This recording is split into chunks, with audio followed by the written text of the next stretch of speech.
ഇത് നോക്കിയേ, അവള് മൂത്തടുത്ത് കാവില്ല കേട്ടോ.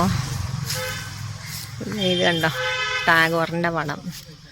ഇത് പണ്ട് കിയോസ്ക് എന്ന് പറഞ്ഞ സ്ഥലമാണ്. ഇത് ഈ പഞ്ചായത്തിലേക്ക് ഉണ്ടോ, ഈ ദൂരഭാഷിണി കണ്ടോ, പണ്ട് കാലത്തെ ഇത്. ഇത് ജിമ്മാണെന്നും ഉണ്ടോ. പണ്ട് കാലത്തെ പഞ്ചായത്തിലൊക്കെ എല്ലായിടത്തും റേഡിയോയും കാര്യങ്ങളൊന്നുമില്ലോ. അപ്പോൾ ഇതിൽ കൂടെയാണ് ന്യൂസ്, പാട്ടുകൾ, അങ്ങനെ ഈ പഞ്ചായത്തിലെല്ലാവർക്കും കേൾക്കാനുള്ള കാര്യങ്ങൾ, അങ്ങനത്തെ സംഭവങ്ങളൊക്കെ അതൊക്കെ പ്രക്ഷേപണം ചെയ്തിരുന്ന ഉച്ചഭാഷിണിയാണ് അത്. മെസ്സി ഇവിടെ ജിമ്മ, വെയിറ്റൊക്കെ ഉണ്ട്.